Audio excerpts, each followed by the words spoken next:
my name is Roland Jung. This is another one of these videos where efficient engineering is when the plan becomes EPLAN. I want to show you a little bit more, and this time I'm going to pick another partner, Phoenix Contact with Rital. So remember the project we had the other day? We created a project and showed you how to place all these terminals. Of course, when I pick a specific terminal, these terminals also have accessories that come with it. Now, different manufacturers, I can't name them all here, they do have different tools that can actually help you in this. So I'm going to actually narrow it down to only one project. And remember, the last day we went to here the terminal strip navigator. We saw that we have a few different terminal strips. And inside each of these terminal strips, you can open the edit menu. And we use this to actually optimize our terminals and to put them in the perfect sequence. The other thing that we can do is we can also check accessories. So let's take a look at this one here. It has a few different accessories, and you can see that some of these accessories have been placed here. So here we have a few separating plates, right? And you have to pretty much figure out which one goes where to actually make sense out of this. And sometimes these accessories are actually to be placed at the very end. So one way of doing this is splitting this up again, take the separator and the ending block and move it either to the very far end and assign it. So you will see something interesting is that these part numbers then fuse onto this PE2. Plus what it also does up here, the very first accessory that we added, obviously, by doing this here, add alignable accessory, and you pick the component itself. Here it could be a partition plate, could be an end clamp. Here, let's go with the same manufacturer here, let's say a clip fix 35. When you assign one of these part numbers, this gets assigned not to the first terminal, it gets assigned to the terminal strip that you can see here. We have a terminal strip definition that can serve different reasons. First of all, to assign this part number about this clip fix. Plus, you can also choose here different terminal diagrams. You could even decide to not have it outputted in the terminal diagrams. Different things we can do with these terminal strips, okay? So the one thing that I will do now is I'm going to look at this one here, the new one that we just created. And you will see that there is absolutely no end strip whatsoever. There's no accessory, and I'm not going to place these accessories. Why? Because I do not necessarily know which accessory is the best. So I'm going to use here the Phoenix Contact Project Complete interface, which in this case could be ran automatically or manually. I'm going to do it fully automatic here, and I will have the tool work for me. What it will do, it will evaluate which terminal requires which end plate, which isolating plate if necessary, which jumper.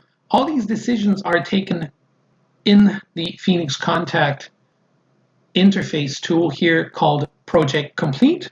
Other manufacturers, like I said, have similar tools, and they pump in the exact correct right part number to actually make this perfectly fit.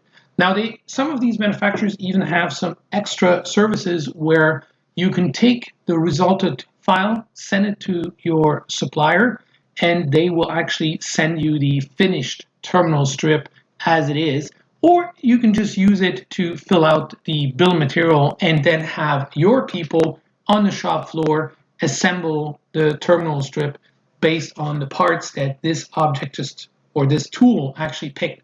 So technically, when I look at the file now, you will see that we added here the clip fix and some isolating plate and everything. Now it's ready actually to first build what we call here in terms of a report. If you will have your own people do it and you don't use those services from those manufacturers, you can generate a lineup diagram.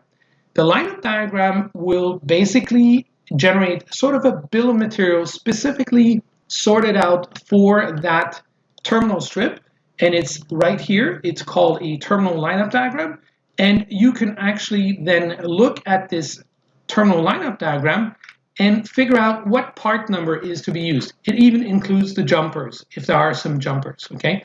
Different manufacturers, but same concept. They also have the main part and then the auxiliaries and even jumpers. Now this is actually a list, sort of a bill of material ready for you to assemble the terminal strip. Now you could of course also look at the tool itself, and you will see pretty much the same kind of build that you can see here in the 3D. So I'm going to show you how this information now got back into EPLAN and how I'm going to use it inside my panel that we actually chose a little bit earlier. So here I'm going to open specifically here the mounting panels. I'm going to look at it from the front view, and in this case here I will see if I have some prepared defaulted panels. I believe I do have them here. Give me 2 seconds. I created a macro from a previously placed set of rails, right? I believe this one here, this should actually fit. This is maybe too big. So I'm going to take the next one here, 24 by 24, and it actually will fit perfectly nicely in here. I can click on the A letter, so just to actually switch the handle, and there we go, we just number these objects. Now what this actually did is, based on parts information, it also creates what we call here the drilling information. So technically every component, every part number has behind the scene some drilling information hidden here under the manufacturing, and this is basically the manufacturing data that specifies what type of cutout or hole you actually need. Okay, now when you do not see the holes, it's most likely because you picked here a part number that had no holes. Okay, so this is an option. I'll show you. The difference is basically the no holes has no manufacturing data. The with holes has a manufacturing data. So what I'm going to do is, to show you that they automatically appear, I will actually take this one here, okay, just Control C, copy it, move it on to this data here, and there we go. So we got the holes. Now, although the naming convention says no holes, that would be actually wrong, right? I'm just going to keep it for the sake of the example. I will actually save this, and for every pattern where the holes are, so you can see they appear all over the place, this is perfect. Now I have my drilling aspect. Now, coming back to my terminals, we were talking about several different terminals here under the terminal strip. I'm going to go for the TB10 to see if I pick here the TB1 or the TB10. Actually, TB10, just pick one of them.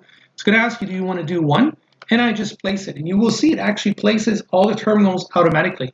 So this is the beauty behind the scene, is you don't have to worry about this. And this looks very similar to what you saw earlier. Of course, on this DIN rail, I may be able to place a couple of these. And the TB1, maybe I want to place the TB1 here. Always answer with yes. And you got your TB1 exactly sorted the way you had it in there. So if, of course, it's a little bit too long, like in this case here,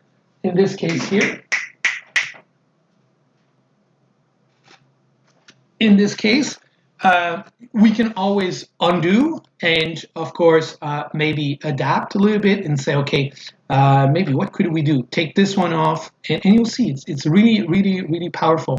We have a feature here called change length, where I'm going to change that pattern up to here, change this one over to here, have all my terminal strips, let's say like that. And now if I reposition the TB1, I will get this here right there, and it actually fits. Now, if you want to move objects, it's also very easy, because you can take this, just move it over, move it and match it, based on exactly that point, which gives me, again, a little bit more space on this one. So why don't we make that one larger? So this was the placing of the terminals. And you can see here, all of these, especially special accessories, I did not even assign myself. They got, and they were assigned directly through the tool from the manufacturer. Okay, of course, these parts were all previously picked from the data portal where all the 3D data comes from, and this is how they were actually created. So this actually explains a little bit more how what we did earlier, assign some accessories, and how they place the perfect terminal here with the exact width. I mean, it doesn't sound like much, but every time you add a few millimeters, it can be pretty precise here on this side. This was Roland showing you again within this tool here, Project Complete, how we work all together, EPLAN, Rital, and Phoenix Contact to help you. But again, like I said, other manufacturers are also on this. This is part of my EPLAN Learning sequence. So if you like it, subscribe to it, and more videos are coming.